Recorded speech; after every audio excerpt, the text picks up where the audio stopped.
Hello friends, कैसे हैं आप सभी? I hope you all are good and healthy. Friends, mission NDA के अंदर आज हम अपना नया चैप्टर स्टार्ट कर रहे हैं जिसका नाम है सीक्वेंस एंड सीरीज। ये मोस्ट इंपॉर्टेंट चैप्टर के अंदर से आता है फ्रेंड। तो इस चैप्टर को बिल्कुल भी नहीं छोड़ना है आपने, कहीं से भी कोई भी स्टेप आपने मिस नहीं करना है, ठीक है फ्रेंड्स? तो जल्दी से, जिसने चैनल को सब्सक्राइब नहीं किया है जल्दी से चैनल को सब्सक्राइब कर लीजिए ताकि आपका कोई भी लेक्चर मिस ना हो, आपको हर एक लेक्चर की टाइम टू टाइम नोटिफिकेशंस मिलती रहे। तो करें फ्रेंड आज का लेक्चर स्टार्ट। चलिए सबसे पहले हम देखते हैं कि सीक्वेंस क्या होती है और सीरीज क्या होती है, उसके बाद हम बात करेंगे। वैसे नॉर्मली सीक्वेंस और सीरीज के चैप्टर में एपी, जीपी, एचपी इसके नाम से भी आप कई बार डिनोट कर देते हैं कि हाँ एपी वाला चैप्टर, जीपी वाला चैप्टर, एचपी वाला चैप्टर।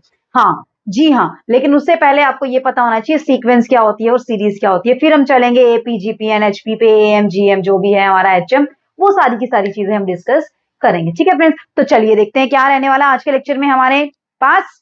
सीक्वेंस क्या होती है? Sequence sequence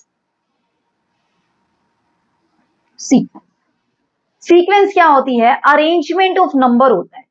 arrangement of number means number को आप क्या करते हैं? अरेंज करते हैं किसी डेफिनेट रूल के अकॉर्डिंग। अरेंजमेंट ऑफ नंबर,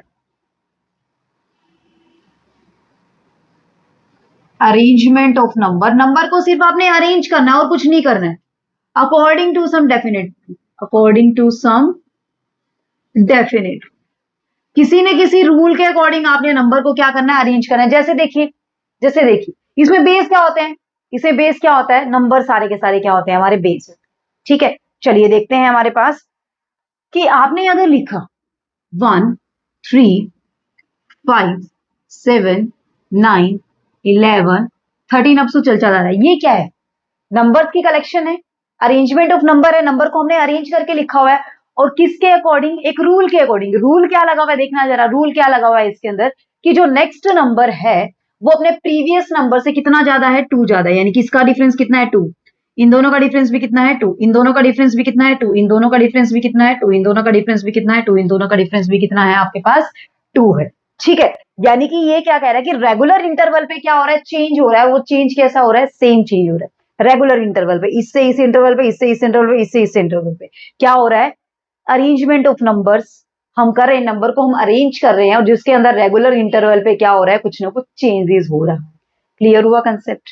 कोई भी दिक्कत नहीं है? तो सीक्वेंस क्या होती है? सिंपल सी डेफिनेशन है फ्रेंड, कुछ भी लर्न करने की आपको जरूरत नहीं है उटपटांग सी। कि अरेंजमेंट्स ऑफ नंबर्स है जिसको हम किसके अकॉर्डिंग अरेंज करते हैं? सम डेफिनेट रूल के अकॉर्डिंग अरेंज करते हैं हम नंबर्स को, तो उसको हम क्या बोल देते हैं? सीक्वेंस हम बोल देते हैं। जैसे देखिए कुछ और एग्जांपल देख लीजिए। 1, 2, 4, 8, 16, 32। अब इसको कैसे अरेंज किया आपने? इसको कैसे अरेंज किया? अब ये जो नंबर है ना, ये इसका डबल है, डबल है। ये जो नेक्स्ट नंबर है वो इसका भी डबल है, ये नेक्स्ट नंबर इसका डबल है, ये नेक्स्ट नंबर इसका डबल है, तो ये नेक्स्ट नंबर है वो भी इसका क्या है? डबल है। यानी कि इसके अंदर भी एक डेफिनेट रूल फॉलो हो रहा है। वो क्या हो रहा है कि हर एक नेक्स्ट टर्म अपनी प्रीवियस टर्म का क्या है? 2 गुना है। कितना है? 2 गुना है। तो सीक्वेंस क्या होती है? Arrangement of number according to some definite rule. Clear हुआ कंसेप्ट? अब बात करते हैं सीरीज। सीरीज क्या होती है? सिंपल सी डेफिनेशन सीरीज की है, कुछ भी नहीं करना है। Sum of sequence, sum of sequence, जो आपने ये सीक्वेंस बनाई है, जो आपने ये सीक्वेंस बनाई है, अगर आप इसका सम कर देंगे तो ये क्या बन जाएगी? आपकी सीरीज। यानी कि 1 + 3 + 5 + 7 + 9 + 11, ये सॉन अप टू ये क्या बन जाएगी? आपकी सीरीज बन जाएगी। यानी कि जब आप सीक्वेंस को डिनोट करते हैं, सीक्वेंस की टर्म लिखते हैं, अगर उसके बीच में आप उनका सम कर देते हैं सबका, तो वो क्या बन जाती है? आपकी सीक्वेंस ना बन के क्या बन जाती है? वो आपकी सीरीज बन जाती है। यानी कि जिसके अंदर भी एडिशन का साइन आ जाता है, ठीक है, वो हमारी क्या बन जाती है? एक, जिसका हम सम करते हैं सीक्वेंस का, वो हमारी क्या बन जाती है? एक सीरीज बन जाती है। क्लियर हुआ कंसेप्ट? कोई दिक्कत नहीं आएगी, कर लेंगे अच्छे से, ठीक है? चलिए अब हम देखते हैं कि हमारे पास क्या है। अब देखना, अब मुझे एक चीज बताइए कि हर एक सीक्वेंस क्या होती है? हर एक सीक्वेंस क्या करती है? कोई ना कोई पर्टिकुलर रूल फॉलो करती है ना?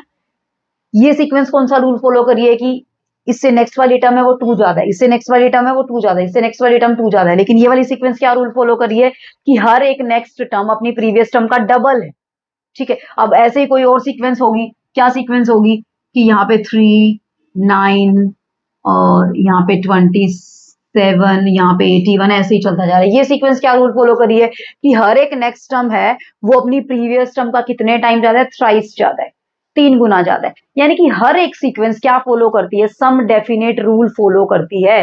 हर एक सीक्वेंस क्या फॉलो करती है, सम डेफिनेट रूल फॉलो करती है, कुछ पैटर्न्स फॉलो करती है। किसी के अंदर हम क्या करते हैं, किसी के अंदर, किसी अरेंजमेंट के अंदर हम क्या करते हैं, 2 से डिवाइड करते हैं, किसी अरेंजमेंट के अंदर 2 से मल्टीप्लाई कर रहे हैं, किसी अरेंजमेंट के अंदर 2 माइनस कर रहे हैं, किसी अरेंजमेंट के अंदर 2 प्लस कर रहे हैं। ऐसे बहुत सारे अरेंजमेंट्स आपके होंगे, ठीक है। तो इन सभी अरेंजमेंट्स को हमने क्या नाम दिया है, एक प्रोग्रेशन का नाम दिया है। किसका नाम दिया है, प्रोग्रेशन का, प्रोग्रेशन।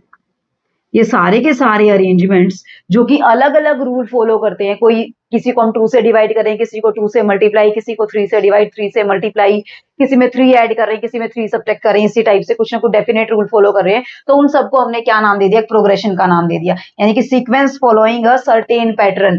जब भी आपका सीक्वेंस, प्रोग्रेशन क्या होती है कि sequence following a certain pattern, following a certain pattern. अब ये प्रोग्रेशंस कितने टाइप की होती है, arithmetic progression, geometric progression, harmonic progression. सुना होगा आपने अर्थमेटिक, ज्योमेट्रिक प्रोग्रेशन, आगे भी हम डिस्कस करेंगे बहुत सारी चीजें, ठीक है। तो प्रोग्रेशन क्या होती है, जब हम सारे के सारे अरेंजमेंट जब अलग अलग रूल फॉलो करने लग जाते हैं और उन सबको हम कंबाइन कर दें, उन सबको कंबाइन करके हमने क्या नाम दे दिया, एक प्रोग्रेशन का नाम दे दिया कि प्रोग्रेशन के अंदर क्या क्या रूल फॉलो करेंगे, कौन सी प्रोग्रेशन कौन सा रूल फॉलो करेगी, ठीक है। उसके अकॉर्डिंग हमने क्या नाम दिया इसको, प्रोग्रेशन। यानी कि sequence following a certain pattern, कि कोई भी सीक्वेंस जो एक सर्टेन पैटर्न फॉलो करती है उसको हम क्या नाम देते हैं, प्रोग्रेशन का नाम देते थे। यानी कि कोई ना कोई पैटर्न तो फॉलो करी होगी, ये सीक्वेंस से एक पैटर्न फॉलो कर रही है, ठीक है, ये सीक्वेंस से ये भी एक पैटर्न फॉलो कर रही है, ये सीक्वेंस से ये भी एक पैटर्न फॉलो कर रही है। तो इन सारे पैटर्न्स को अलग अलग नाम ना देके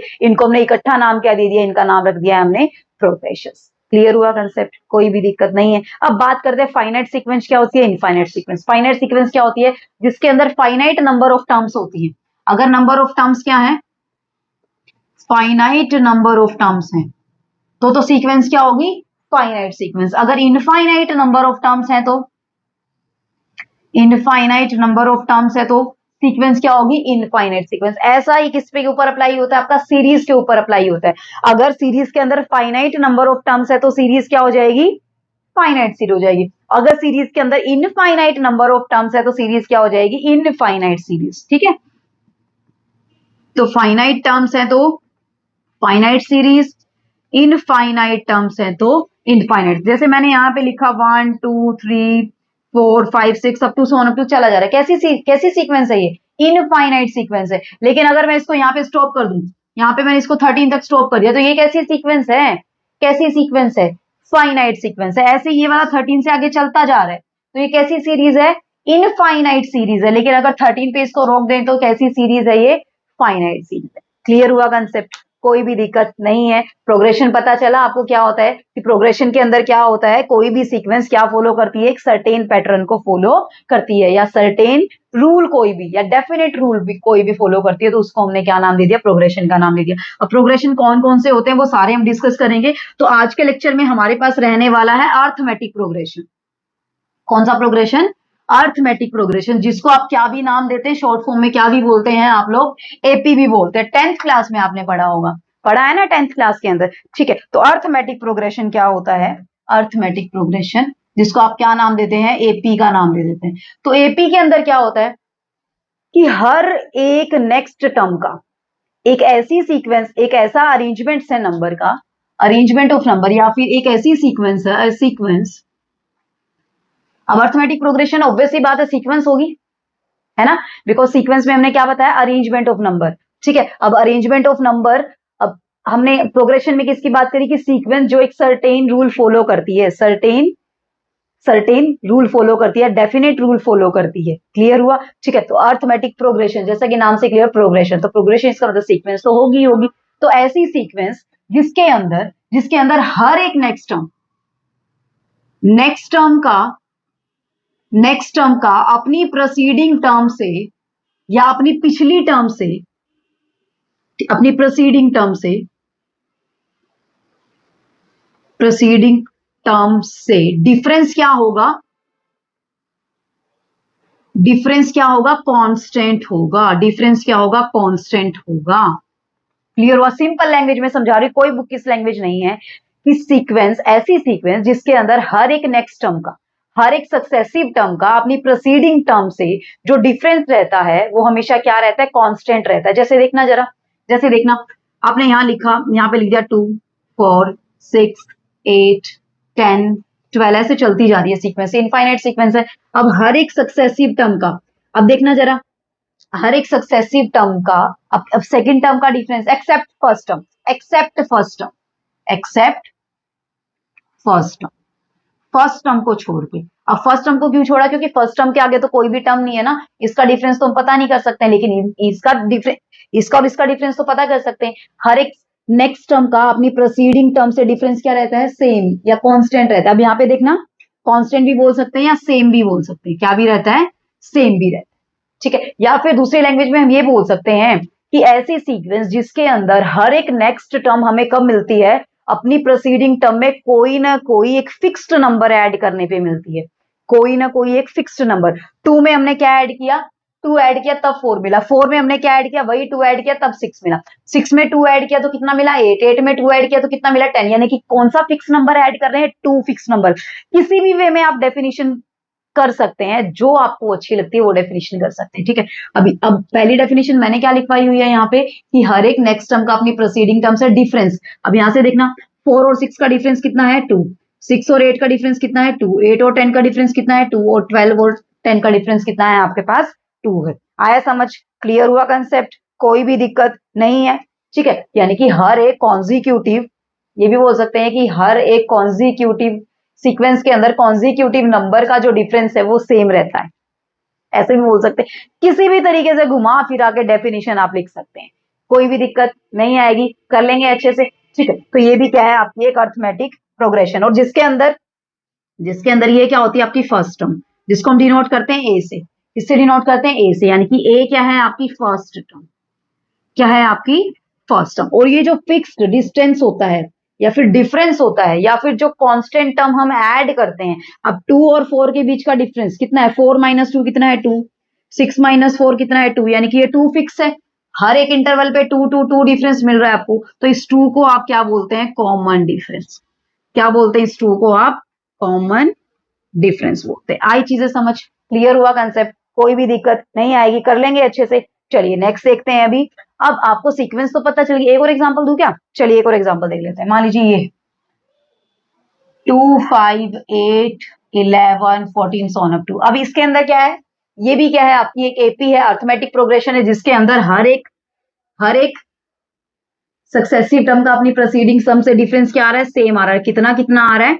3 3 आ रहा है। कितना कितना आ रहा है डिफरेंस? 3 3 3 3 आ रहा है। इसका मतलब फर्स्ट टर्म क्या हुई यहाँ पे? फर्स्ट टर्म क्या हुई यहाँ पे? 2। और कॉमन डिफरेंस कितना हुआ है यहाँ पे? 3, जिसको हम किससे डिनोट करते हैं? डी से डिनोट करते हैं। कॉमन डिफरेंस को किससे डिनोट करते हैं? डी से डिनोट करते हैं। अब हम बात करते हैं कि सीक्वेंस की nth टर्म का क्या फॉर्मूला होता है? nth term. अब देखना, ये कौन सी है? फर्स्ट टर्म, ये सेकंड टर्म, ये थर्ड टर्म, ये फोर्थ टर्म, ये फिफ्थ टर्म। ऐसे ही हमें कोई 10th टर्म निकालनी पड़ जाए, 12th टर्म निकालनी पड़ जाए, 50th टर्म निकालनी पड़ जाए, ठीक है, तो वो कैसे फाइंड आउट करेंगे हम? यानी कि nth टर्म का हमें फॉर्मूला फाइंड आउट करना है। तो क्या होता है nth टर्म का फॉर्मूला? देखिए जरा, यहाँ पे रफ कर दूं मैं इसको, फिर देखते हैं nth टर्म का फॉर्मूला। और फिर हम देखेंगे कि जो एपी है, जो एपी की टर्म्स है, उन सबका सम क्या होता है। यानी कि अगर आपके पास n टर्म्स है तो इन n टर्म्स का सम क्या होगा, उसका क्या फॉर्मूला होगा। ठीक है, चलिए nth term of an AP, कि एपी की nth टर्म का क्या फॉर्मूला था? इसको आप an से भी डिनोट कर सकते हैं, इसको आप tn से भी आप डिनोट।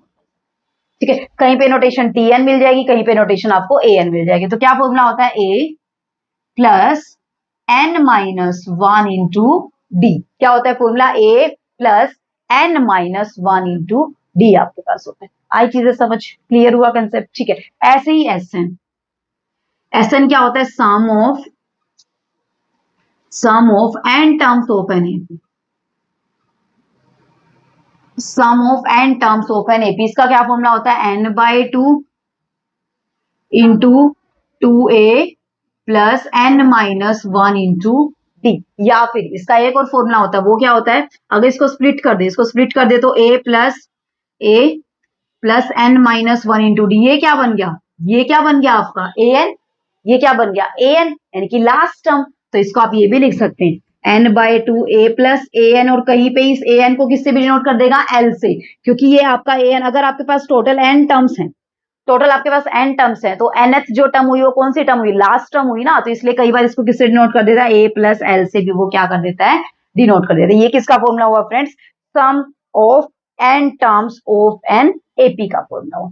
क्लियर हुआ कंसेप्ट, कोई भी दिक्कत नहीं होगी, कर लेंगे अच्छे से, ठीक है। अब देखना कई बार एपी को ऐसे डिनोट कर देता है, a plus D, a plus 2d, a plus 3d, ऐसे डिनोट करता है। अब यहाँ पे देखिए हर एक सक्सेसिव टर्म का अपनी प्रोसीडिंग सम से डिफरेंस कितना आ रहा है, d आ रहा है, कितना आ रहा है, और d, और यहाँ पे फर्स्ट टर्म क्या है, a, और कॉमन डिफरेंस क्या है, d, तो a2 कितना निकल के आया, a plus D, a3 third term a plus 2d, fourth term a plus 3d। आई चीजें समझ, क्लियर हुआ कंसेप्ट। तो ये भी नोटेशन होती है एपी की, वैसे नोटेशन बहुत सारी है, ठीक है, बस आपको बेसिक चीजें पता होनी चाहिए कि एपी होती क्या है, उस तरीके से आप क्वेश्चन अटेम्प्ट कर सकते हैं, ठीक है। चलिए क्वेश्चन करें, चलिए क्वेश्चन देख लेते हैं हमारे पास क्या है, कि आपको an दिया हुआ है, an दिया हुआ है आपको 3n प्लस 7, ठीक है, then you have to find out the value of s50 और n belongings to natural number. n कहां से बिलोंग कर रहा है, आपका नेचुरल नंबर से बिलोंग कर रहा है, ठीक है। तो सबसे पहले हमें क्या फाइंड आउट करना है, s50 हमें फाइंड आउट करना है, क्या फाइंड आउट करना है हमें, s50 फाइंड आउट करना है, यानी कि s50 फाइंड आउट करने के लिए हमें क्या करना पड़ेगा, देखना जरा एक बार, हमें क्या पता होना चाहिए s50 फाइंड आउट करने के लिए, सबसे पहले तो a पता होना चाहिए, d पता होना चाहिए, है ना, यही चीजें पता होनी चाहिए। या फिर हम क्या कर सकते हैं, या फिर हम क्या कर सकते हैं, यहां से आप क्या फाइंड आउट कर सकते हैं, n/2 a प्लस an, ये फाइंड आउट कर सकते हैं कि an की वैल्यू क्या होगी आपके पास। आई चीजें समझ, क्लियर हुआ कंसेप्ट, कोई भी दिक्कत नहीं आएगी। तो सबसे पहले तो an फाइंड आउट कीजिए, an का मतलब a50 फाइंड आउट कीजिए, a50 करेंगे तो कितना हो जाएगा, 50 प्लस 7 यानी कि 157, ठीक है, ये वाला फॉर्मूला अप्लाई करेंगे लास्ट वाला, ठीक है। अब देखना a1 यानी कि फर्स्ट टर्म क्या होगी, 3 into 1 plus 7 that is equal to 10, a2 कितना होगा, 3 इंटू 2 प्लस 7 कितना हो जाएगा, 6 plus 7 that is equal to 13। अब इस टाइप के क्वेश्चंस के अंदर 3n प्लस 7, अब ये जो n का मल्टीपल होता है ना, यही आपका कॉमन डिफरेंस होता है, ठीक है। अब a3 क्या होगा, 3 इंटू 3 प्लस 7, यानी कि 3 3 9, 9 प्लस 7 दैट इज 16। अब देखना कॉमन डिफरेंस कितना आ रहा है, हर एक का 3 आ रहा है, यानी कि आपके पास d कितना है, अब n तो कितना है 50, d कितना है 3, a कितना है 10, और an कितना है 157। अप्लाई कर दीजिए फॉर्मूला, फॉर्मूला क्या कहता है, s50 का क्या कहता है, n/2 यानी कि 50/2 a प्लस an, a कितना है आपके पास 10, और प्लस an कितना है आपके पास 157। अब इसके अंदर d तो कैलकुलेट करने की जरूरत नहीं थी, d तो हमें यहाँ जरूरत थी जब हमें ये वाला फॉर्मूला अप्लाई करना है, ठीक है। तो चलिए सॉल्व कीजिए इसको, जरा सोल्व करेंगे तो क्या आएगा, 50/2 यानी कि 25 मल्टीप्लाई 167, आंसर कितना आ जाएगा 4175, आपके पास फाइनली आंसर निकल के आ जाएगा। ये तो अभी सिर्फ हमने स्टार्टिंग की है, तो इसलिए मैंने सिर्फ आपको एक दो एग्जांपल करवाया। अब जैसे हम करते चलेंगे वैसे वैसे हम और भी एग्जांपल इसके लेके चलते चलेंगे, ठीक है फ्रेंड्स। आया कंसेप्ट समझ, कोई दिक्कत नहीं रहेगी, बढ़े अभी नेक्स्ट स्टेप की ओर। चलिए अब कुछ पॉस्टुलेट कर सकते हैं, या फिर हम बोले कि कुछ प्रॉपर्टीज जो अर्थमेटिक प्रोग्रेशन की होती है, कौन कौन सी प्रॉपर्टी सेटिस्फाई करता है अर्थमेटिक प्रोग्रेशन, वो देखते हैं। रफ कर दो इसको, चलिए देखते हैं क्या क्या प्रॉपर्टी अर्थमेटिक प्रोग्रेशन सेटिस्फाई करता है, वो देखते हैं अभी हम। देखिए फिर सबसे पहली प्रॉपर्टी देखिए क्या है हमारे पास, if a constant term is added और subtracted from the terms of an AP, if a constant term is added, लिख लीजिए, काम की है ये, काम की है, डायरेक्टली आपसे क्वेश्चन पूछ सकता है, कई बार एग्जांपल दे देगा और उसके अंदर कुछ ऐड करके सब्ट्रैक्ट करके दे देगा, पूछ लेगा क्या ये एपी है। तो अगर आपको ये प्रॉपर्टीज पता होंगी, इनका एप्लीकेशन पता होगा, तभी आप अच्छे से क्वेश्चन निकाल सकते हैं, ठीक है। If a constant term is added और subtracted from the terms of an AP, from terms of an AP, from the terms of an AP, then then resulting जो आपकी क्या बनेगी, रिजल्टिंग नंबर्स भी क्या बनेंगे आपके इन एपी, जो नंबर्स बनेंगे, जो नंबर आपके अभी फिलहाल बनेंगे सब्ट्रैक्ट करने पर, then the resulting numbers are also in AP. कि अगर आपके पास कोई भी एपी, एग्जांपल देखिए, अगर आपके पास कोई भी एपी, मान लीजिए 3, 6, 9, 12, 15, ये कोई भी एपी है, अगर इसके अंदर से आप या तो कोई फिक्स नंबर ऐड करते हैं या कोई भी नंबर आप क्या करते हैं, सब्ट्रैक्ट करते हैं, ठीक है। इफ अ कांस्टेंट टर्म, अगर आप कोई भी कांस्टेंट टर्म इनके अंदर से ऐड करते हैं, इनके अंदर सब्ट्रैक्ट करते हैं, तो भी जो रिजल्टिंग नंबर आपके बनेंगे वो भी किसके अंदर होंगे, आपके एपी के अंदर। जैसे देखना, मैंने इसके अंदर मान लीजिए 1 ऐड कर दिया, 1 ऐड कर दिया तो 4, 7, 10, 13, 16, जरा देखना, ये एपी थी हमारे पास, विथ कॉमन डिफरेंस 3 था। ये भी हमारे पास क्या है, 4, 3, 7, 7, 3, 10, 10, 3, 13, 13 और 3, ये भी हमारे पास क्या है, एपी है, और इसका भी कॉमन डिफरेंस कितना रहेगा, 3 ही रहेगा। कॉमन डिफरेंस में भी कोई चेंज नहीं आएगा और एपी में भी कोई चेंज, सॉरी एपी भी एज इट इज एपी ही रहेगी, ठीक है। उसकी फर्स्ट टर्म और ये चीजें चेंज हो सकती है लास्ट टर्म, ठीक है। अब नेक्स्ट देखिए, अगर सब्ट्रैक्ट कर दें, सब्ट्रैक्ट आपने कर दिया, 1 सब्ट्रैक्ट कर दिया, 1 सब्ट्रैक्ट किया तो 2, 5, 8, 11, 14, ये भी क्या है, एपी विद कॉमन डिफरेंस, ये भी क्या है आपकी एपी विद कॉमन डिफरेंस कितना है, 3 है। आया समझ, क्लियर हुआ कंसेप्ट, कोई भी दिक्कत नहीं आएगी, करें। चलिए नेक्स्ट क्वेश्चन देख लेते हैं, ये अभी नेक्स्ट पोस्टुलेट देख लेते हैं क्या है हमारे पास, रफ कर दूं इसको। चलिए अभी देखते हैं नेक्स्ट पोस्टुलेट के अंदर क्या है हमारे पास। देखिए फ्रेंड, क्या है हमारे पास नेक्स्ट पोस्टुलेट के अंदर, सेकंड पोस्टुलेट आती है हमारे पास, if an AP is multiply और divided by a constant term, if an AP is multiplied and divided by a constant term, के कांस्टेंट टर्म, कोई भी मैंने कांस्टेंट टर्म मैंने क्या मान ली, कोई भी कांस्टेंट टर्म बोलो या भी कोई भी कांस्टेंट के बोलो, एनी कांस्टेंट के वेयर के इज नॉट इक्वल टू 0, जहां पे के क्या नहीं होना चाहिए, आपका 0 नहीं होना चाहिए, क्योंकि के अगर आपका 0 हो जाएगा तो सारे के सारे क्या बन जाएंगे, आपके पास 0 बन जाएंगे, ठीक है। Then also the numbers are in AP, then the numbers are in AP. अगर आप किसी कांस्टेंट के से मल्टीप्लाई करते तब भी आपके नंबर किसके अंदर रहते हैं, एपी के अंदर ही रहते हैं। डिवाइड करते तो भी किसके अंदर रहते हैं, एपी के अंदर।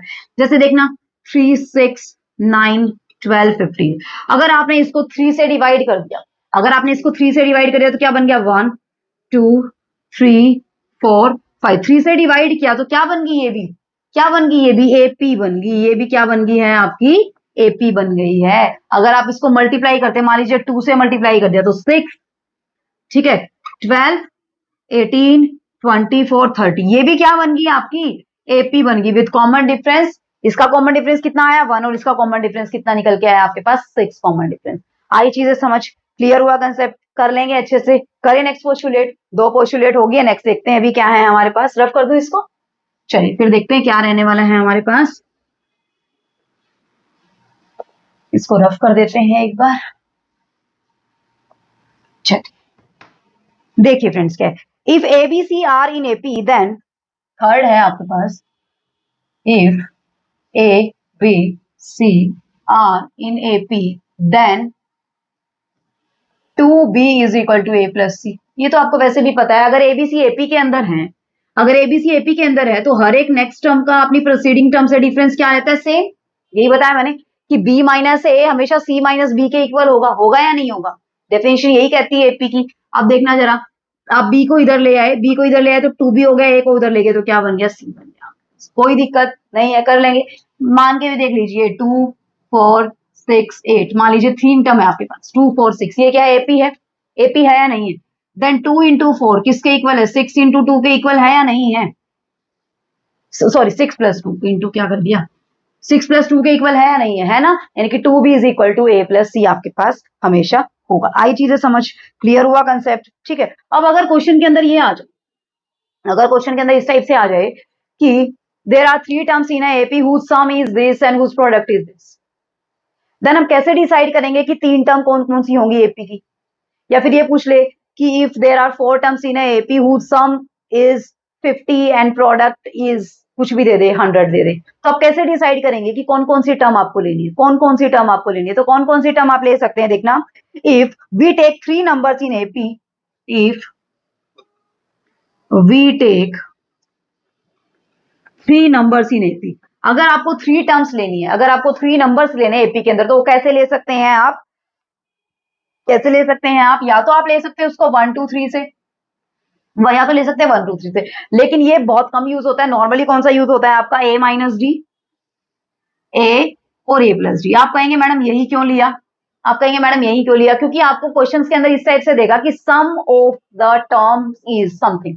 अब सम बोल रहा है, सम बोल रहा है, इसका अंदर हमें क्या निकालना है? इसका सम करेंगे तो सम करेंगे तो डी से डी कट जाएगा, यहाँ से 3a निकल आएगा, यानी कि यहाँ से a की वैल्यू निकल आएगी, a की वैल्यू इसके अंदर पुट करेंगे तो d की वैल्यू निकल आएगी। तो इस तरीके से आपको ऐसी चीजें मान के चलनी है, ये आपकी जनरल है कि अगर आप 3 टर्म्स आपको सेलेक्ट करनी होती है एपी के अंदर से, तो कैसे सेलेक्ट करते हैं? a माइनस डी, ए और a प्लस डी आप सेलेक्ट करते हैं, ठीक है। अगर आपको 4 टर्म सेलेक्ट करनी है, अगर आपको 4 टर्म सेलेक्ट करनी है, इफ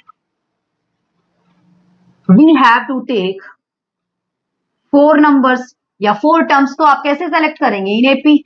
कैसे करेंगे? a minus 3d, a minus D, a plus D, a plus 3d। आई चीजें समझ क्लियर हुआ? कंसेप्ट कोई दिक्कत नहीं है। अब नेक्स्ट, अगर आपको 5 नंबर सेलेक्ट करने हैं, ऐसे ही आपको same pattern, if we have to take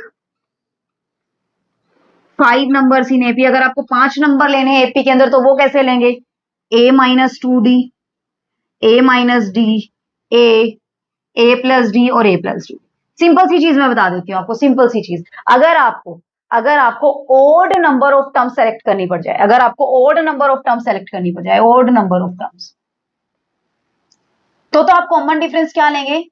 यानी कि कॉमन डिफरेंस आप क्या लेंगे? डी लेंगे। अब देखना, odd number of term, 3 term select किए तो आपने कॉमन डिफरेंस क्या लिया? डी। आपने 5 टर्म सेलेक्ट किए तो कॉमन डिफरेंस कितना लिया? डी, ठीक है। अगर आप इवन नंबर ऑफ टर्म्स लेते हैं, इवन नंबर ऑफ टर्म्स अगर आप सेलेक्ट करते हैं, तो कॉमन डिफरेंस आप कितना लेके चलेंगे? 2d लेके चलेंगे। अब देखना जरा यहाँ पे, इसका और इसका common difference, common difference, common difference कितना आ रहा है? 2d आ रहा है। तो इस तरीके से 6 आपको लेनी पड़ जाए तो 6 लेंगे तो क्या? a minus 5d, a minus 3d, a minus D, a plus D, a minus 3d, a plus 3d sorry, और a प्लस 5d। आई चीजें समझ? तो इवन नंबर ऑफ टर्म्स लेनी है तो आपको क्या लेना है? क्या लेना है आपको? इवन नंबर ऑफ टर्म्स लेनी है तो कॉमन डिफरेंस 2d लेना है। ओड नंबर ऑफ टर्म्स लेनी है तो कॉमन डिफरेंस क्या लेना है आपको? कॉमन डिफरेंस क्या लेना है आपको? d लेना है, ठीक है। आई चीजें समझ? चलिए कुछ और देख लेते हैं, पोस्टुलेट क्या क्या है हमारे पास। रब कर दो इसको, फिर देखते हैं क्या रहने वाला है हमारे पास। चलिए, 5th तक हो चुकी है, 6th देखिए। अगर आप किसी भी एक एपी के टर्म्स को, अगर आपके पास कोई भी एपी है, कोई भी एपी है, if we choose terms of an AP at a regular interval,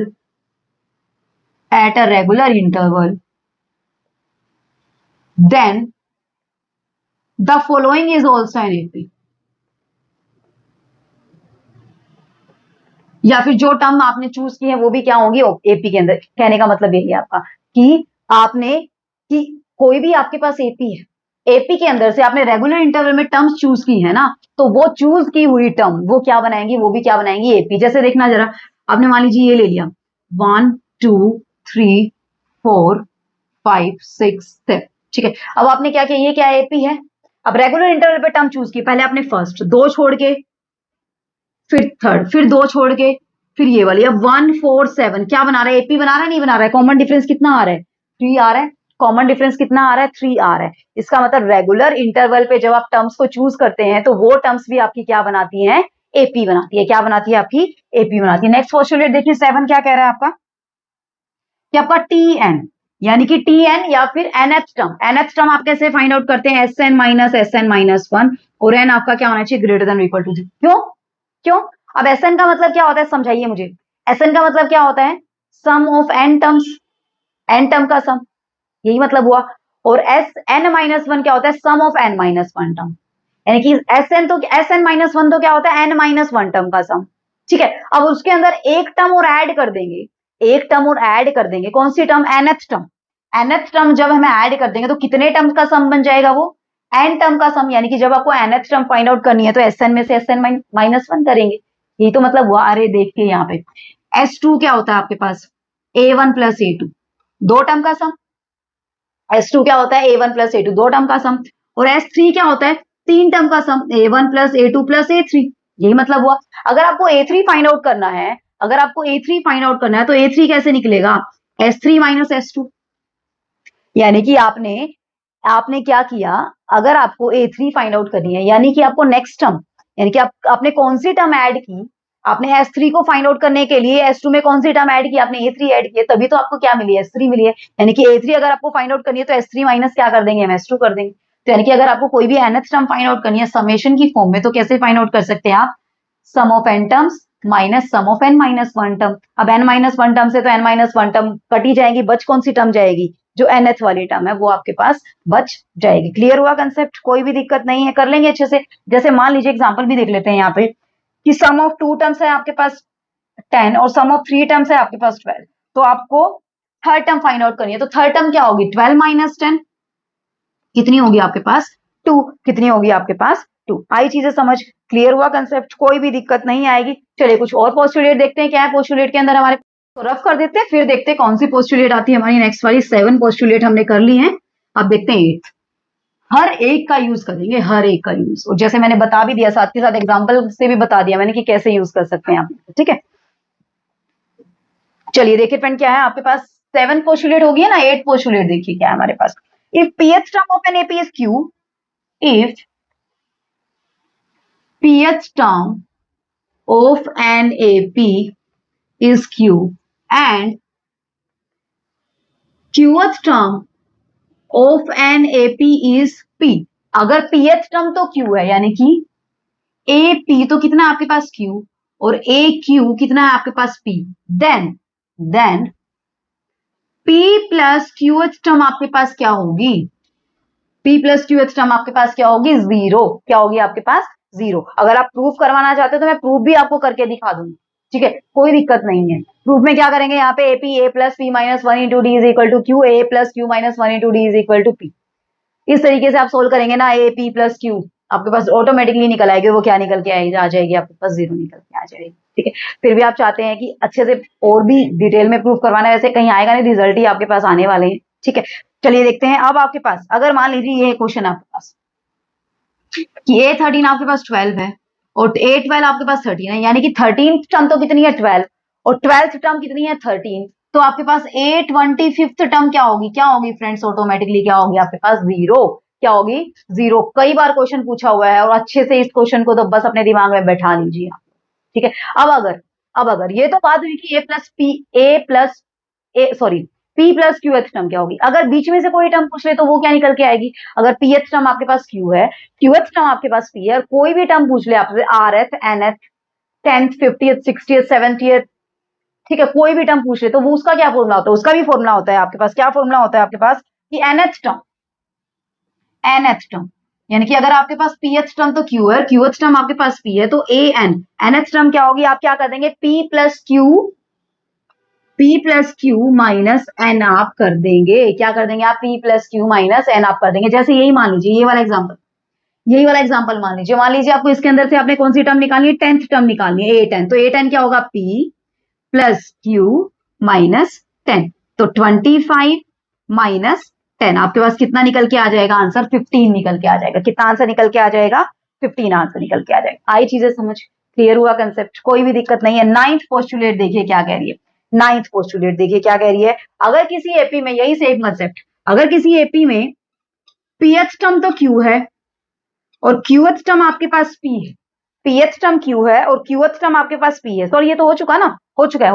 सम वाला देखते हैं, सम वाला 8th तो पोस्टुलेट हो चुकी है, सम वाला देखते हैं। 9th पोस्टुलेट देखिए क्या कह रहा है, अगर आपके पास सम ऑफ pth टर्म, कि p टर्म का सम ऑफ p टर्म्स आपके पास कितना है, Q दिया हुआ है, और सम ऑफ Q टर्म्स, और Q टर्म का सम कितना दिया हुआ है, P, यानी कि SP तो कितना दिया हुआ है आपके पास Q, और SQ कितना दिया हुआ है आपके पास P, then sum of P plus Q term कितना होगा, यानी कि P प्लस Q टर्म का सम कितना होगा, ये होगा फ्रेंड्स आपके पास minus of P plus Q। कितना निकल के आएगा आपके पास, minus of p plus q आपके पास निकल के आएगा। जैसे देखिए, जैसे मान लीजिए यहाँ पे है मेरे पास कि 4 टर्म का सम है मेरे पास 9 और 9 टर्म का सम है मेरे पास 4। अब देखना जरा, 4 टर्म यानी कि 4 टर्म का सम तो मेरे पास 9 आ रहा है और 9 टर्म का सम मेरे पास 4 आ रहा है, यानी कि एपी कैसी है, टर्म जैसे जैसे आप ऐड करते जा रहे हैं टर्म्स क्या होती जा रही है, सम कितना आता जा रहा है, कम होता जा रहा है, यानी कि एपी क्या है, डिक्रीजिंग एपी है। क्या एपी है, डिक्रीजिंग एपी है। ठीक है, तो यानी कि इसके अंदर अगर आपको कौन सी टर्म निकालनी पड़ जाए, कौन सी टर्म का सम, 13 टर्म का सम, तो ऑब्वियस ही बात है और भी कम हो जाएगा। क्या हो जाएगा, और भी कम होता जाएगा। तो कितना हो जाएगा, minus of p plus Q.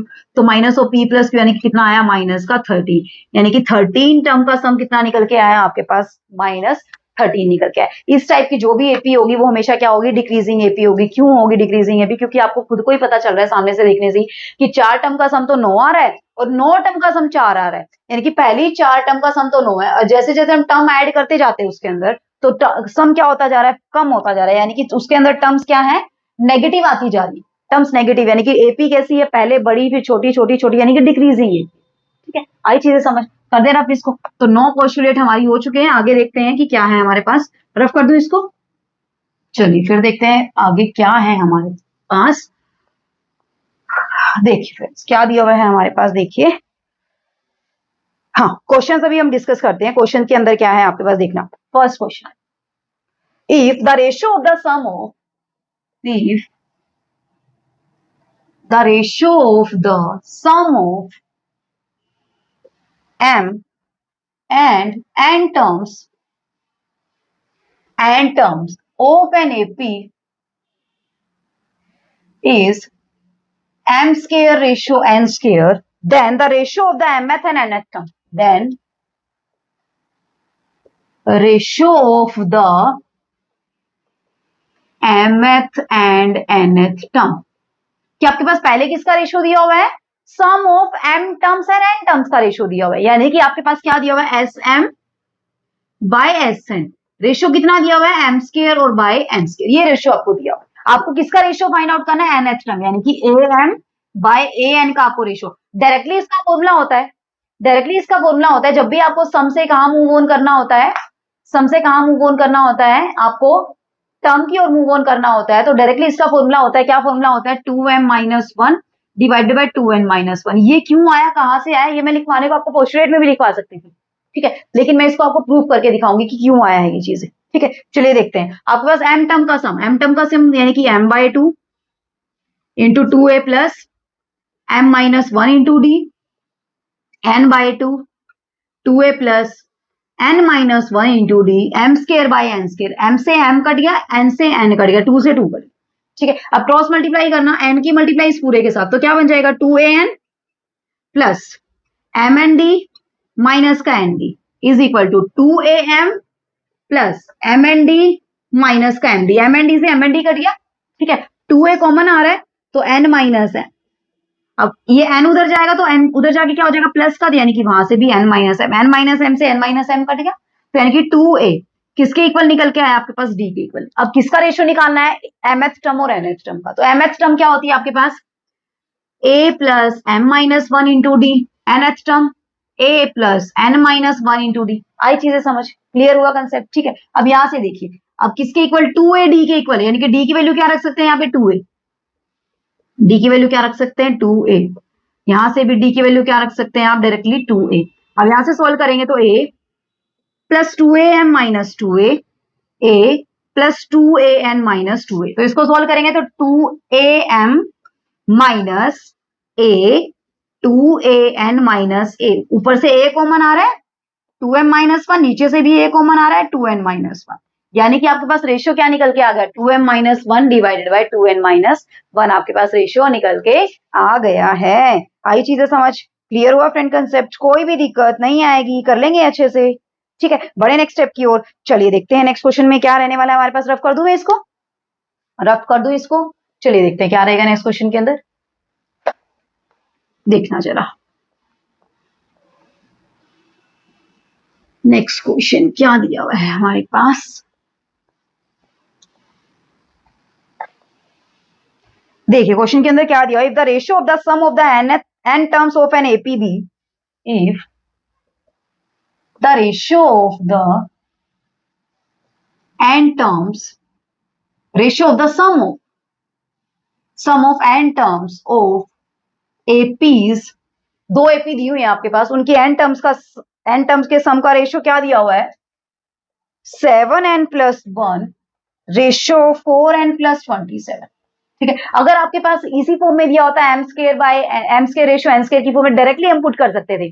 मान लीजिए आपके पास क्या दिया होता है sum of the m terms और sum of the n terms ratio के अंदर m² रेशियो n² दिया, तो डायरेक्टली हम पुट कर सकते थे क्या 2m - 1 और 2n माइनस, लेकिन इसके अंदर ऐसा कुछ नहीं दिया हुआ है, इसके अंदर अलग सी फॉर्म में दिया हुआ। Then the ratio of the 11th term will be, ratio of the 11th term will be, मान लीजिए एक एपी क्या है आपके पास, एक एपी की एसएन टर्म क्या है एसएन, इसको हम डिनोट कर देते हैं एसएन और इसको हम डिनोट कर देते हैं एस डैश एन से डिनोट कर देते हैं। एक एपी की एन टर्म का सम क्या है एसएन और दूसरी एपी की एन टर्म का सम क्या है एस डैश एन। अब कितना दिया हुआ है, फॉर्मूला क्या है आपके पास, सबसे पहले तो दिया कितना हुआ 7n + 1 4n + 27 बोला था ना मैंने, 4n + 27। ठीक है, अब देखिए जरा इसकी हम फर्स्ट टर्म मान लेते हैं क्या है 2a + n - 1 × d। ठीक है, अब इसकी क्या मान लेते हैं 2a dash + n - 1 × d dash आप मान लीजिए। ठीक है, कोई दिक्कत क्योंकि एपी तो अलग अलग है ना आपके पास। ठीक है, अब यहां से आप करेंगे तो n/2 से n/2 से क्या हो गया, यहां से कट हो गया। कोई दिक्कत आई नहीं आई, कर लेंगे ना अच्छे से। अब देखना जरा यहाँ से, अब देखना जरा यहाँ से क्या निकल के आने वाला है हमारे पास। अब हमें तो क्या फाइंड आउट करनी है 11th टर्म ऑफ एपी। अगर यहाँ से हम nth टर्म ऑफ एपी निकालें तो nth टर्म ऑफ एपी, अब देखना जरा यहाँ से अगर क्या कर सकते हैं हम 2 कॉमन ले लें तो a + n - 1/2 × d, 2 कॉमन ले लिया, ऐसे ही नीचे से a + n - 1/2 × d कितना निकल के आया हुआ है 7n + 1 4n + 27। 2 ऊपर से कॉमन, 2 नीचे से, 2 से 2 कट गया। अब आपको तो कौन सी टर्म चाहिए 11th टर्म चाहिए, कौन सी टर्म चाहिए आपको 11th टर्म, तो यानी कि 11th टर्म क्या होती है a + 10d और नीचे भी क्या आएगा a डैश + 10d। इनका रेशियो आपको फाइंड आउट करना है ना, यानी कि ऊपर भी a + 10d आना चाहिए, नीचे भी a + 10 अच्छा d डैश डैश। ठीक है, a डैश + 10 d डैश। ठीक है, अब यानी कि अब हम क्या पुट करें n को कि यहाँ पे 10 आ जाए, n को अगर 21 पुट कर दे दोनों में, अगर n को हम 21 पुट कर दे 21 - 1 20, 20/2 is 10, 21 - 1 is 20, 20/2 is 10, तो यहाँ भी हम क्या पुट करेंगे 21 पुट करेंगे।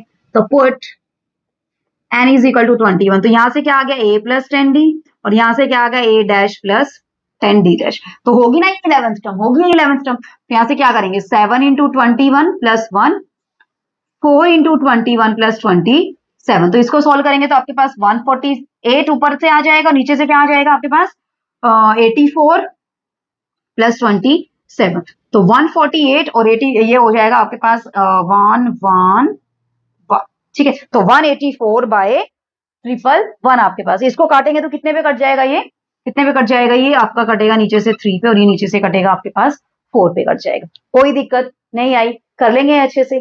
ठीक है, तो इस तरीके से आपको क्वेश्चन अटेम्प्ट करने हैं, किसी भी तरीके से क्वेश्चन को घुमा फिरा के दे दे, आपको बिल्कुल भी डरने की तो जरूरत नहीं है। ठीक है, जो कंसेप्ट मैंने आपको सिखाया है वो कंसेप्ट अप्लाई करते जाइए कि कंसेप्ट क्या कह रहे हैं। ठीक है, अगर आपको बेसिक अच्छे से क्लियर है ना, आप कोई भी क्वेश्चन किसी भी तरीके से घुमा के दे दे, आप क्वेश्चन अटेम्प्ट कर सकते हैं। आई चीजें समझ, ठीक है, कर लेंगे अच्छे से। बड़े नेक्स्ट क्वेश्चन की ओर। चलिए फ्रेंड देखते हैं नेक्स्ट क्वेश्चन के अंदर क्या रहने वाला है हमारे पास। नेक्स्ट क्वेश्चन के अंदर रफ कर दो इसको। चलिए फिर देखते हैं नेक्स्ट क्वेश्चन के अंदर क्या है हमारे पास। अभी देखते हैं, इसको रफ कर देते हैं एक बार। चलिए देखिए फ्रेंड नेक्स्ट क्वेश्चन के अंदर क्या है हमारे पास। If an AP the mth term is 1/n, AP के अंदर mth टर्म तो कितनी दी हुई है आपको 1/n और nth टर्म कितनी दी हुई है आपको 1/m, देन mnth टर्म क्या होगी आप mnth टर्म। डायरेक्टली बताने को डायरेक्टली भी बता सकती हूँ, लेकिन मैं आपको प्रूफ करके दिखाऊंगी क्यों चीज आई। ठीक है, अब देखना mth टर्म का मतलब a + m - 1 × d is equal to 1/n, a + n - 1 × d is equal to 1/m। कोई दिक्कत नहीं, सब्ट्रैक्ट करना, सब्ट्रैक्ट करेंगे तो यहां से क्या आएगा, a से a कट जाएगा, तो m - 1 × d -n - 1 × d 1/n - 1/m, तो nm LCM आ जाएगा m - n और यहां से क्या आ जाएगा आपके पास md minus D minus N D plus D, D से डी कट गया तो M minus N into D is equal to M minus N by M N, M minus N से एम माइनस एन कट गया, D की value क्या निकल के आई आपके पास 1 बाय एम एन, डी की वैल्यू क्या निकल के आई आपके पास 1 बाय एम एन। ऐसे ही आप इसके अंदर डी की वैल्यू पुट करेंगे, डी की वैल्यू पुट करेंगे तो आपके पास ए की वैल्यू कितनी निकल के आएगी, सॉल्व कर रहे हैं क्या, चलिए सॉल्व कर देती हूँ।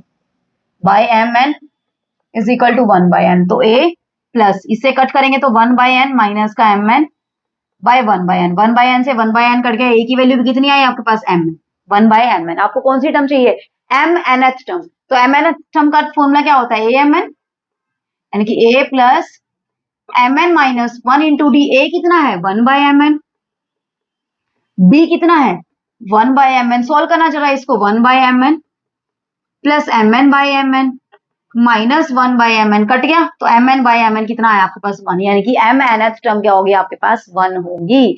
यानी कि अगर आपके पास m h term 1 by n है, n h term 1 by m है, तो एम एन एच टर्म क्या होगी आपके पास 1, यानी कि अगर आपके पास थर्ड टर्म 1 बाय 2 है, सेकेंड टर्म 1 बाय 3 है, तो ए सिक्स टर्म आपके पास क्या होगी ऑटोमेटिकली 1 होगी, ए सिक्स टर्म आपके पास ऑटोमेटिकली क्या होगी 1 होगी। आई चीजें समझ क्लियर हुआ, कंसेप्ट कर लेंगे अच्छे से, कोई भी दिक्कत नहीं आने वाली है। चलिए देखें अभी नेक्स्ट क्वेश्चन में क्या है हमारे पास, चलिए नेक्स्ट क्वेश्चन देख लेते हैं क्या रहेगा हमारे पास, रफ कर दूं इसको, चलिए फिर देखते हैं नेक्स्ट क्वेश्चन में क्या है हमारे पास,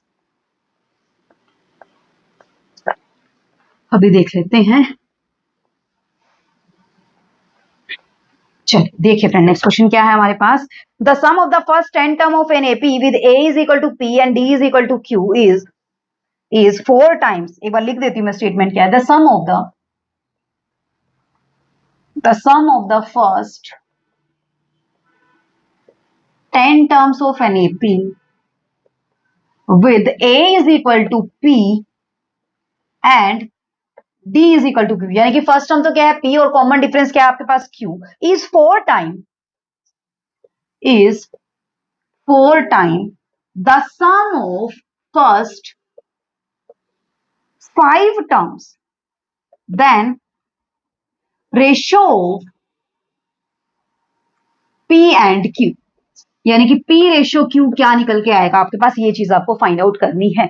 आइए समझ, ठीक है क्या दिया इसने कंसेप्ट में समझिए, the sum of the first 10 term of AP, कि फर्स्ट 10 टर्म जो है उनका सम, उन एपी का सम, तो पहले सम लिखिए, यानी कि S10 आपका किसके इक्वल है, is 4 time the sum of the first 5 term, कितने टाइम है ये 4 टाइम है किसका फर्स्ट 5 टर्म, कोई दिक्कत नहीं, ये क्वेश्चन में इसने बोला है, ठीक है तो फाइंड आउट कीजिए। सबसे पहले निकालिए फर्स्ट 10 टर्म का सम क्या होगा, S10 क्या होगा n बाय 2, यानी कि 10 बाय 2 इंटू 2 ए कितना है P प्लस 10 माइनस 1 यानी कि 9, और D कितना है आपके पास Q दिया हुआ है आपको 4 टाइम, 5 बाय 2 2A कितना है P 5 माइनस 1 4 और D कितना है आपके पास Q, ये चीजें दी हुई है आप लोगों को, ठीक है चलिए देख लेते हैं। ये 2 से 2 कट गया, 5 2 जा 10 से 10 आपके पास कट गया, अभी देखना है यहां से 2 मैं उधर ले जाऊं तो 2P plus 9Q is equal to 2 2 जा 4P प्लस 8Q, कोई दिक्कत नहीं है। अब Q को इधर ले आइए, 9Q minus 8Q is equal to 4P minus 2P, तो Q is equal to 2P, आपको तो P बाय Q निकालना है, तो P बाय Q आपके पास क्या आ जाएगा 1 बाय 2, यानी कि P रेशियो Q कितना निकल के आ गया आपके पास 1 रेशियो 2, आपके पास आंसर निकल के आ गया। क्वेश्चन देखने में कैसा लग रहा था, पता नहीं क्या महाभारत दे दी है मैडम ने, नहीं है ना महाभारत, ठीक है जो चीज मैंने पढ़ाई हुई है उन्हीं को अप्लाई करने का काम है बस, और कुछ भी एक्स्ट्रा काम आपने नहीं करना है।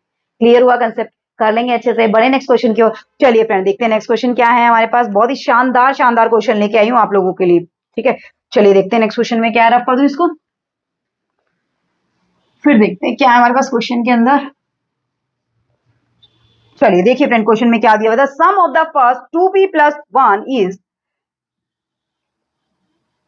the sum of first 2P plus 1 terms is, कितना दिया हुआ है आपको P plus 1 2P plus 1, कि 2P plus 1 टर्म का सम कितना दिया हुआ है P plus 1 और 2P plus 1, आपको क्या फाइंड आउट करना है, then P plus 1th term आपको फाइंड आउट करनी है, यानी कि A P plus 1 आपको फाइंड आउट करना है। सबसे पहले जो दिया उसको अप्लाई कर दीजिए ना, कितने टर्म का सम? 2p प्लस 1 टर्म का सम। फॉर्मूला क्या होता है? 2p plus 1 by 2 into 2a plus 2p plus 1 minus 1 into D. अब दिया कितना हुआ है? p plus 1 into 2p plus 1 आपको दिया हुआ है। कोई दिक्कत नहीं है। एपी की हमने फर्स्ट टर्म क्या मान ली? ए, और कॉमन डिफरेंस क्या मान लिया? डी मान लिया। अब देखना जरा यहां से 2, अच्छा चलिए यहां से 2p प्लस 1 से 2p प्लस 1 काट दे, कोई दिक्कत नहीं होगी, ठीक है। अब ये 2 देखना जरा, 1 बाय 2 बाहर पड़ा है, 2a 1 से 1 कट गया, 2pd is equal to p plus 1। कोई दिक्कत आई? कोई दिक्कत नहीं आई। 2 से 2 भी काट दीजिए, 2 से 2 काटेंगे तो क्या बचेगा? a plus pd is equal to p plus 1। अब आपको चाहिए क्या? मुझे बताना। p प्लस 1 टर्म चाहिए।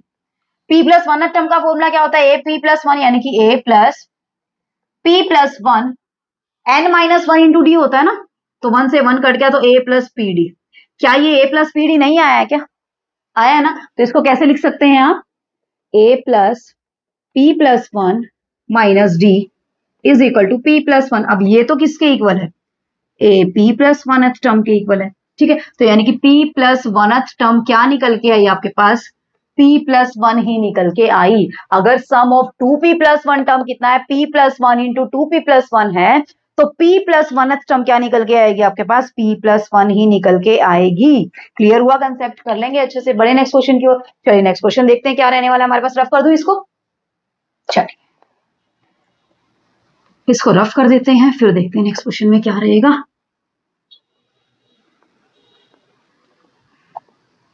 आपका हर एक बेसिक कंसेप्ट में क्लियर करवाऊंगी, और जितने हो सकते हैं उतने क्वेश्चंस मैं करवाऊंगी आप लोगों को। आपका कोई भी डाउट नहीं रहने दूंगी, चाहे मेरा 1 या 2 लेक्चर एक्स्ट्रा क्यों ना लग जाए, ठीक है।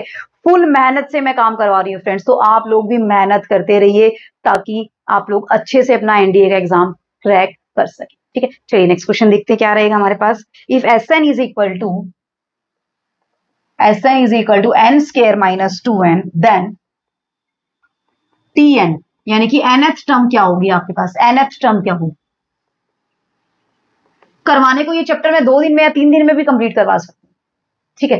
या कोई भी चैप्टर एक दिन में भी कंप्लीट कर सकते हैं हम कोई भी चैप्टर, लेकिन मैं नहीं चाहती कि फटाफट से हाँ बस आए हैं बस फटाफट से करवा जाए, ऊपर से करवा जाए, जी नहीं। मैं चाहती हूँ आपका हर एक कंसेप्ट क्लियर हो, आपको कहीं भी एक सिंगल जो होता है ना, सिंगल डाउट भी ना रहे आपको किसी भी चैप्टर के अंदर, ठीक है। तो हर एक चैप्टर को हम बहुत अच्छे से डिस्कस करने वाले हैं, बहुत डीप में डिस्कस करने वाले हैं, और जितने टाइप के क्वेश्चंस पूछ सकता है एग्जामिनर उसके हर एक लेवल के क्वेश्चन हम डिस्कस करने वाले हैं, ठीक है। चलिए देखते हैं। अभी आ जाते हैं क्वेश्चन के ऊपर। TNF यानी कि nth टर्म। अब मैंने क्या बताया था nth टर्म का क्या फॉर्मूला होता है? Sn minus one. होता है नहीं होता? फॉर्मूला तो क्या है, कॉन्सेप्ट ही बताया था, ठीक है, जो हमने डिराइव करके बताया, मैंने दिखाया भी था आपको। तो आपको तो Tn निकालना है, तो क्या होगा? Sn माइनस Sn माइनस 1 यानी कि n माइनस 1 का square minus 2 into n minus 1। Solve कर दीजिए इसको, n स्क्वायर माइनस 2n। इसको फर्दर सोल्व करेंगे तो क्या आएगा आपके पास? n square plus 1 minus 2n plus 2, ठीक है। तो यहां से क्या निकल के आया? n square minus 2n minus ये कितना हो जाएगा? 4n। इसको सोल्व कर दूं यहीं पे, n square minus 4n plus 3, ठीक है। बाहर माइनस का साइन है तो minus n square plus 4n और माइनस का 3, n स्क्वायर से n स्क्वायर कट गया तो 2n माइनस 3 आपके पास क्या निकल के आ गया? आपके पास nth टर्म निकल के आ गया। आई चीज समझ?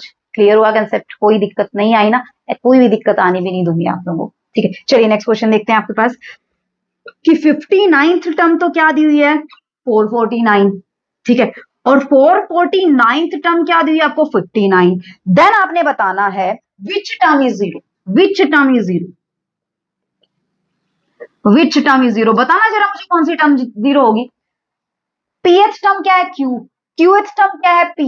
तो p प्लस qth टर्म क्या होगी? जीरो होगी या नहीं होगी? तो यानी कि कौन सी टर्म जीरो है? T59 प्लस 449 टर्म क्या है? जीरो। यानी कि कौन सी टर्म निकल के आई यहां से?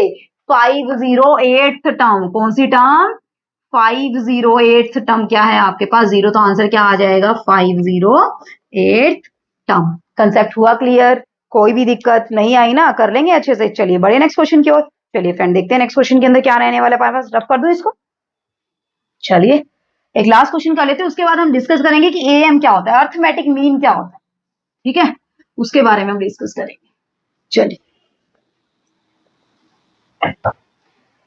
एस एन अगर आपके पास दिया हुआ है N P plus N into N minus one Q by two, then find out the value of D, कि डी की वैल्यू क्या होगी आपके पास डी। अब मुझे जरा बताना, जरा डी कैसे निकाल सकते हैं आप, डी क्या होता है आपके पास, डी कॉमन डिफरेंस क्या होता है आपके पास, second term minus first term, third term minus second term, ऐसे ही, यानी कि टी की फॉर्म में लिखना चाहते हैं टी की फॉर्म में T2 माइनस T1, ये आपके पास डी होता है।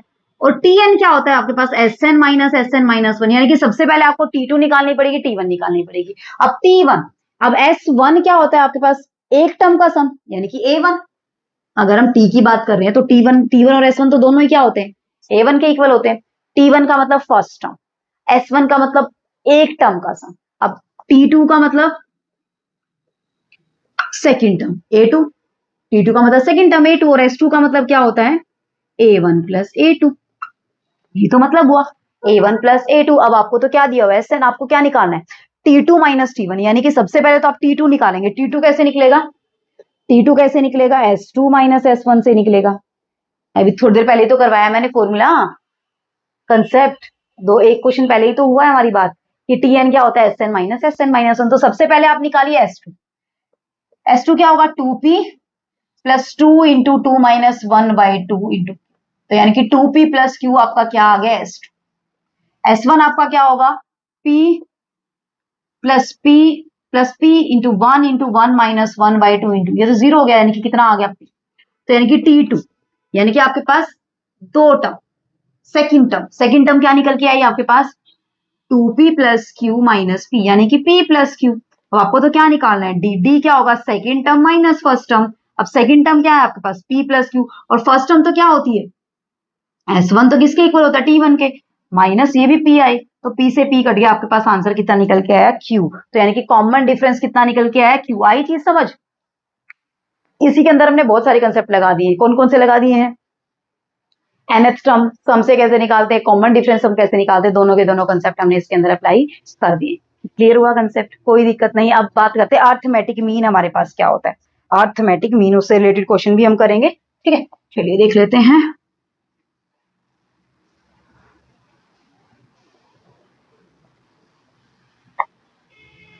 उससे पहले एक पोस्टुलेट और देख लीजिए जो छूट गई है हमारी, एक पोस्टुलेट और देख लीजिए आप, क्या है पोस्टुलेट के अंदर, जरा देख लीजिए आप एक बार, अभी बता देती हूँ क्या है पोस्टुलेट के अंदर। देखिए, if in a finite AP, in a finite AP,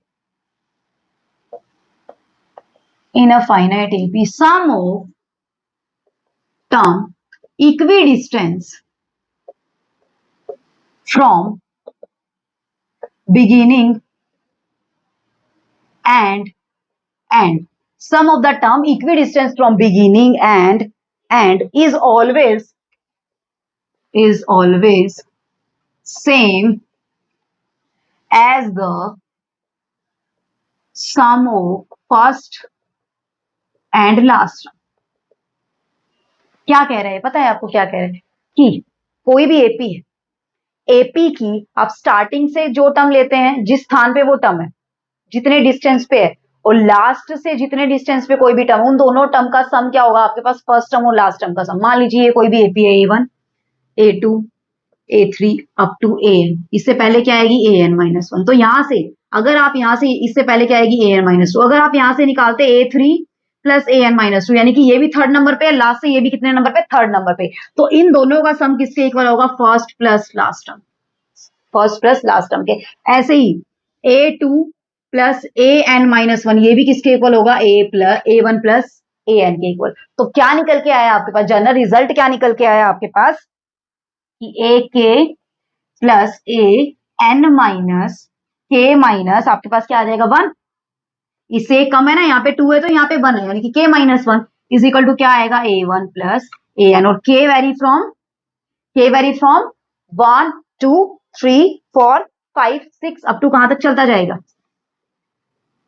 up to कहां तक चलता जाएगा आपके पास n तक चलता जाएगा, कहां तक चलता जाएगा आपके पास n तक, ठीक है। K वेरी फ्रॉम 1 टू, आई चीज समझ, ये आपके पास एक और रिजल्ट था जो कि बहुत ज्यादा इंपॉर्टेंट था। चलिए अब देखते हैं अर्थमेटिक मीन हमारे पास क्या होता है, अब देखते हैं अर्थमेटिक मीन क्या रहता है, आई चीज समझ, ठीक है। बहुत अच्छा रिजल्ट है ये भी, कहीं पे भी पूछ लेता है आपसे इसका एप्लीकेशन, ठीक है। देखिए अर्थमेटिक मीन, अर्थमेटिक मीन जिसको आप किससे भी डिनोट करते हैं, एएम से भी डिनोट करते हैं। मान लीजिए आपके पास कोई भी दो नंबर है, मान लीजिए आपके पास कोई भी दो नंबर है ए और बी, ए एंड बी, इन दोनों का क्या निकालना है आपको, अर्थमेटिक मीन निकालना है। क्या निकालना है, अर्थमेटिक मीन निकालना है। तो कैसे निकलेगा, कैसे निकलेगा, जनरली बताऊं मैं, ए बी सी मुझे बताना एपी में कब होते हैं। ए बी सी अगर एपी में है, यहीं से निकल के आएगा रिजल्ट। ए बी सी अगर एपी के अंदर है, इसका मतलब क्या होगा आपके पास, 2b is equal to A plus c होगा। तो b की वैल्यू क्या निकल के आई, a plus c by 2। B की वैल्यू क्या निकल के आई, a प्लस सी बाई 2। तो यानी कि b क्या हुआ इसका, ये जो b है ना, ये क्या, इसका अर्थमेटिक मीन है। किसका अर्थमेटिक मीन है, a एंड c का अर्थमेटिक। किसका अर्थमेटिक मीन है, a एंड c का अर्थमेटिक मीन है। ठीक है, तो कोई भी अगर आपके पास सीक्वेंस है वो एपी के अंदर होती है, कोई भी सीक्वेंस अगर एपी के अंदर होती है तो उसका आप क्या फाइंड आउट कर सकते हैं, अर्थमेटिक मीन आप फाइंड आउट करते हो। अर्थमेटिक मीन क्या निकल के आया आपका, ए एंड बी का क्या निकल के आएगा, arithmetic mean A and B का A plus B divided by 2 आपके पास निकल के आएगा। आई चीजें समझ, क्लियर हुआ कंसेप्ट, कोई दिक्कत नहीं है। तो यहाँ से बी क्या हो जाएगा आपका, अर्थमेटिक मीन हो जाएगा। क्या हो जाएगा बी आपका यहाँ से, अर्थमेटिक मीन। ठीक है, कर लेंगे अच्छे से। ठीक है, अब अब अब ये तो सिर्फ 3 टर्म की बात कर रहे थे हम। ठीक है, अब किसी भी एपी में तो बहुत सारी टर्म होती है, बीच में आती है ना, तो वो सारी की सारी उनका क्या निकाल सकते हैं, वहां से भी हम अर्थमेटिक मीन निकाल सकते हैं कि ये बी फर्स्ट अर्थमेटिक मीन, इससे आगे ये वाला अगर यहाँ पे डी है तो सी भी आपका क्या अर्थमेटिक मीन। तो ये सारे के सारे अर्थमेटिक मीन आप कैसे निकाल सकते हैं, कैसे निकाल सकते हैं, देखना जरा।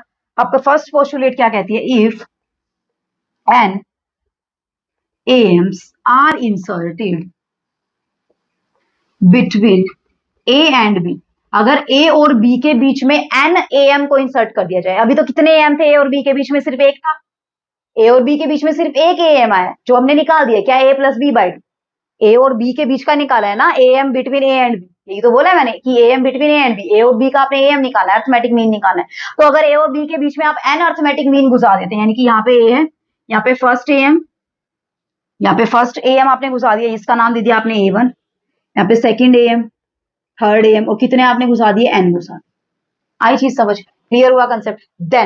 देन आपके पास क्या निकल के आएगा, देखना जरा, ये A1 क्या निकल के आएगा, A1 क्या होगा, A प्लस A2 बाई 2, ये A2 क्या होगा, A1 प्लस A3 बाई 2। इस तरीके से जब ये सारे के सारे रिजल्ट बन जाएंगे ना, तो आपका जनरली आपके पास A1 क्या होगा, आपके पास फॉर्मूला है ये AN plus B by N plus 1। A2 क्या होगा आपके पास, n की जगह क्या हो जाएगा, n minus 1, 2b by N plus 1। A3 आपके पास क्या होगा, A n minus 2, 3b by N plus 1। ऐसे ही AN क्या होगा आपके पास, AN ये वाला क्या होगा, A plus N B divided by N plus 1। ये बहुत काम की चीजें हैं, बहुत ही काम की चीजें हैं, बस आप लोगों ने याद करें। आई चीजें समझ, आपके पास फर्स्ट क्या होगा, a n plus b by n plus 1। A2 क्या होगा आपके पास, a n plus n minus 1 plus 2b by n plus 1। इसको इवेल्युएट करके आप चाहते हैं कि मैं दिखा दूं तो मैं वो भी दिखा दूंगी, लेकिन उस चीज का कोई फायदा नहीं है जब डायरेक्टली इनको याद कर सकते हैं। ठीक है, कहां से निकालेंगे, कहां से निकाल सकते हैं, आप यहां से निकाल सकते हैं। आपको बी क्या पता है, कौन सी टर्म है ये, एन प्लस 2th टर्म।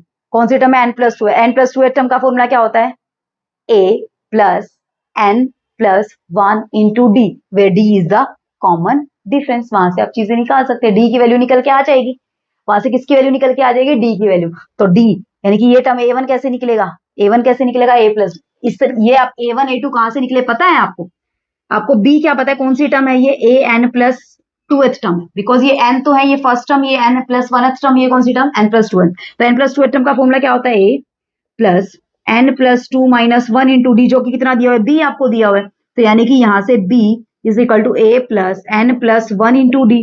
तो डी की वैल्यू क्या निकल के आई, यहाँ से B minus A by N plus 1। अब सेकंड टर्म मैंने क्या बताया, फर्स्ट टर्म में कॉमन डिफरेंस ऐड करते हैं, थर्ड टर्म फर्स्ट टर्म में, सेकंड टर्म में कॉमन डिफरेंस ऐड करते हैं, यही तो होता है हमारे पास। या फिर क्या होती है, A1 कितना होगा यहाँ पे, A प्लस डी, तो A प्लस डी कितना है, B minus A by N plus 1 है आपके पास, यही होगा, यही होगा। ठीक है, तो इसी तरीके से आप क्या कर सकते हैं, सारी की सारी चीजें आप इवेल्युएट कर सकते हैं।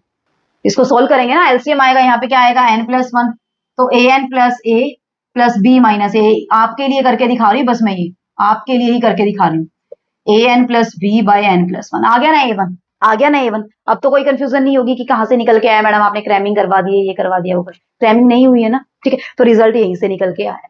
क्लियर हुआ कंसेप्ट। अगर आपके पास n एम्स अगर आप इंसर्ट करते हैं a और b के बीच में, तो n एम्स की वैल्यू क्या होगी, a फर्स्ट वाले की an plus b by n plus 1, second वाले की an minus 1 plus 2b plus divided by n plus 1, और लास्ट वाले an की क्या होगी, a plus nb divided by n plus 1 आपके पास होगी। क्लियर हुआ, रफ कर दो इसको। चलिए नेक्स्ट देखते हैं हमारे पास क्या रहने वाला है।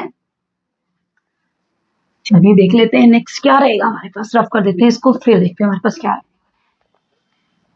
चलिए देखिए फ्रेंड क्या है हमारे पास नेक्स्ट में। अगर आपको इन n एम्स का सम निकालना है, जो आपने n एम्स a और b के बीच में इंसर्ट किए हैं, a1 a2 an, अगर इनका सम निकालना है तो इनका सम क्या होगा, यानी कि a1 plus a2 plus a3 plus so on up to an, इन सबका सम क्या होगा आपके पास होगा जो आपका a और b के बीच का जो नॉर्मली अर्थमेटिक मीन होता है ना, उसको किससे मल्टीप्लाई कर दीजिए, n से मल्टीप्लाई कर दीजिए n से। यानी कि ये क्या है आपका, ये क्या है आपका am between a and b, यानी कि n टाइम क्या आ जाएगा आपका am, n टाइम क्या आ जाएगा आपका am। क्लियर हुआ कंसेप्ट, कोई भी दिक्कत नहीं आएगी, कर लेंगे अच्छे से। चलिए क्वेश्चन देखते हैं इसी पे बेस पे, कि अगर आपके पास दिया हुआ है am of a and b, कितना दिया हुआ है आपके पास a, क्वेश्चन पूछा हुआ है बल्कि ये, ठीक है, और s दिया हुआ है sum of n ams between a and b, then what is the relation between s and a, relation between s and a, relation between s and a, s और a के बीच में रिलेशन, s क्या है, sum of the n ams between a and b, a and b के बीच में जो n ams है उनका सम यानी कि s इज इक्वल टू किसके इक्वल, अब a प्लस b बाई 2 क्या है, am between a and b, कैसे डिनोट किया आपने, a से डिनोट किया, तो आपके पास क्या आ जाएगा, यहां से a और n आपने साथ में फॉर्मूला ही जो आपने कही है अभी, तो यानी कि क्या रिलेशन आया आपके पास, यहाँ से s और a के बीच का s is equal to n a आपके पास है। आई चीजें समझ, क्लियर हुआ कंसेप्ट, करें क्वेश्चन। चलिए नेक्स्ट क्वेश्चन देखते हैं हमारे पास क्या निकल के आने वाला है, रब कर दूं मैं इसको, फिर देखते हैं नेक्स्ट क्वेश्चन में क्या रहने वाला है। चलिए 2 क्वेश्चन है बस उसके बाद हमारा अर्थमेटिक प्रोग्रेशन पूरा का पूरा कंप्लीट हो गया। फिर भी एक आधा क्वेश्चन कोई बचेगा तो हम जैसे ही AP GP HP AGP complete कर लेंगे, उसके बाद थोड़े से क्वेश्चन और करेंगे, ठीक है। चलिए देखिए क्वेश्चन क्या दिया है, there are N arithmetic mean between 3 and 17, आपके पास यहाँ पे क्या दिया हुआ है, एक 3 है और एक 17, इनके बीच में कितने अर्थमेटिक मीन है, एन अर्थमेटिक मीन आपके पास, ठीक है। और क्या दिया हुआ है, if the ratio of the last mean to the first mean is 3:1, ratio of the last mean to the first mean is 3:1, यानी कि an बाय a1 कितना दिया हुआ आपको, 3:1 दिया हुआ है आपको। Then find out the value of n की वैल्यू क्या होगी। अब मैंने अभी बताया था आपको कि a1 क्या होता है आपके पास, a1 क्या होता है आपके पास, an plus b by n plus 1, an क्या होता है आपके पास, a plus nb by n plus 1, होता है नहीं होता है, होता है, ठीक है। अब a क्या है, b क्या है, यहाँ पे a क्या है 30 और b क्या है यहाँ पे 13, तो कर दीजिए 3n plus 17 divided by n plus 1, 3 plus 17n divided by n plus 1, ratio कितना दिया हुआ है, डिवाइड कीजिए पहले, 3 plus 17n divided by n plus 1, 3n plus 17 divided by n plus 1 is equal to 3:1, n plus 1 से n plus 1 cross multiply कर दीजिए, cross multiply करेंगे तो 3 plus 17n is equal to 3 3 9 और प्लस 51, ठीक है। अब इसको इधर लेके आएंगे तो कितना हो जाएगा, ये 8n, और इसको उधर लेके जाएंगे तो 48, तो n इज इक्वल टू कितना आंसर आ जाएगा आपके पास, 6 आंसर आ जाएगा। कितना आंसर निकल के आया, 6। वही चीजें क्लियर आया, समझ दिमाग में घुसा सारी चीजें, एपी क्या होती है, अर्थमेटिक मीन क्या होता है, क्या क्या रिजल्ट हमने डिस्कस, ठीक है। फिर एक लास्ट क्वेश्चन देख लेते हैं, बहुत ही अच्छा क्वेश्चन और बहुत बार पूछते हैं एग्जामिनर आपसे, बहुत बार पूछते हैं। देखिए क्या है क्वेश्चन के अंदर, इसको हम दोनों तरीके से करेंगे, इसको कंसेप्ट से भी हम करेंगे और सीधी की सीधी आपको शॉर्ट ट्रिक भी मैं बताऊंगी क्या है इसकी, ठीक है। देखिए आपको क्या दिया हुआ है कि if a raised to the power n plus b raised to the power n divided by a raised to the power n minus 1 b raised to the power n minus 1 is equal to am between